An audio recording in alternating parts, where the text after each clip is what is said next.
Welcome back. We look at some headlines from overseas.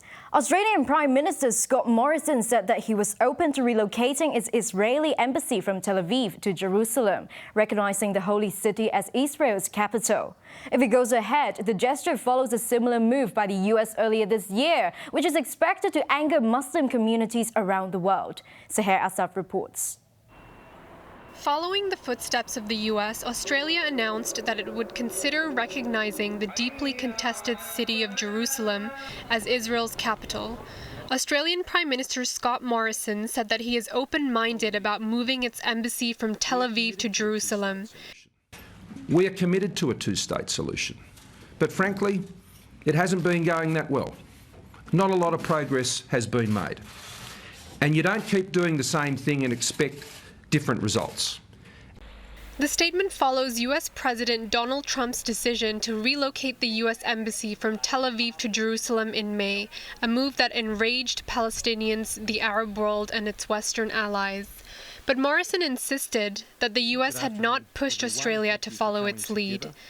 The Australian Prime Minister credited his change in tone to the nation's former ambassador to Israel, Dave Sharma, who suggested that Australia should recognize Jerusalem as Israel's capital while also supporting a two-state solution. Sharma is a candidate for Morrison's ruling Liberal Party in a crucial by-election in Sydney to be held over the weekend. Political opponents called Morrison's comments a deceitful ploy for votes ahead of the polls. The status of Jerusalem is one of the most contested issues between Israel and the Palestinians. Israel regards all of the holy city, including the eastern sector, as its capital. The Palestinians, on the other hand, want East Jerusalem as the capital of a future state they hope to establish in the occupied West Bank and the Gaza Strip. Seher Asaf, HKIBC. Microsoft co-founder and software pioneer Paul Allen has died at the age of 65. A childhood friend of Bill Gates, the pair founded the tech giant Microsoft in 1975. They became billionaires after IBM asked them to provide the operating system for its first PC. Gates said in a statement that he was heartbroken over the loss. Like Gates, Allen was a philanthropist who gave away more than $2 billion to various causes. Earlier this month, Allen announced that he had started treatment for non-Hodgkin lymphoma, the same type of cancer he was treated for in 2009. Besides his accomplishments in tech, Allen had enormous influence in shaping the city of Seattle. CNN's Joel Moreno reports. A bouquet rests base of the Allen Institute, a neighborhood that's been remade seemingly in record time. There's been a big part of Seattle turning into sort of a tech hub, from sort of an industrial hub to a technological hub. South Lake Union is now home to high-rise offices and luxury apartments, in large part because of Paul Allen's real estate company, Vulcan. I appreciate it's becoming like a more dense neighborhood. Allen wanted to create an urban park called the Seattle Commons, but it was a no-go with voters. Instead, the billionaire helped shape one of the biggest corporate campuses in the nation. To be part of that, be patient, to see all those things happen over a period of time and do something good for the city, that's great. 80% of Vulcan's projects are in South Lake Union, and the city will never be the same. Compared to about 5 years ago, I mean, this city's booming.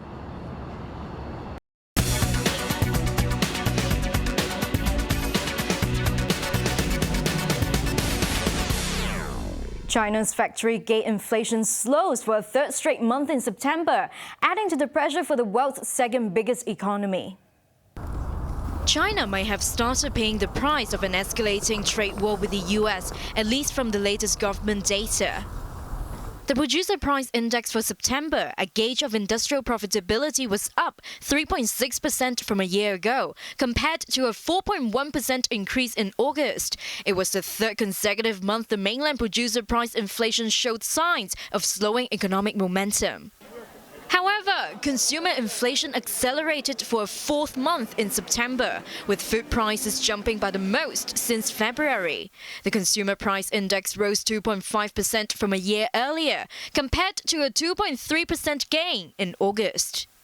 Overall, concern is growing over the effect of rising prices in China, as recent floods and the swine fever have forced food prices up, giving authorities the flexibility to ease monetary policies to shore up growth. Over the weekend, China's central bank governor Yi Gang said he sees plenty of room for adjustment in interest rates and bank's reserve requirement ratio due to significant downside risks from the US-China trade conflict. Yi also said the mainland consumer price index will likely come in about 2% for the whole year, and he expects the producer price index will be between 3 and 4% by the end of 2018.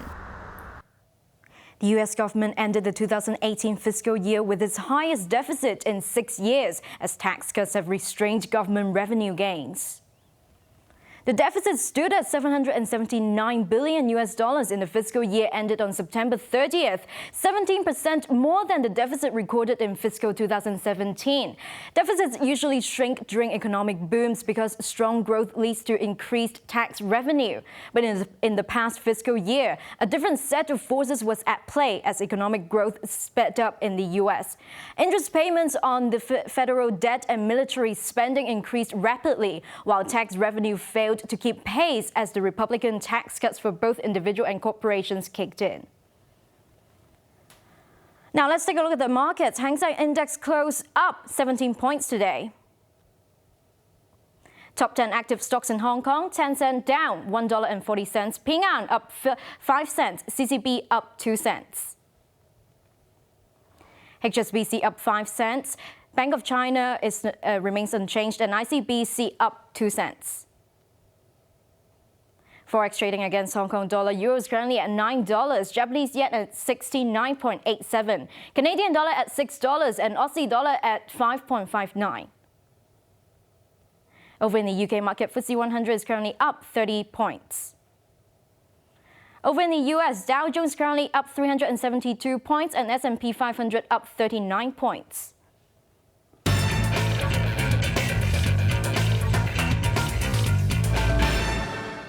In football now, Spain have lost a competitive match at home for the first time in 15 years as they were stunned by England in the UEFA Nations League. Raymond Young reports. England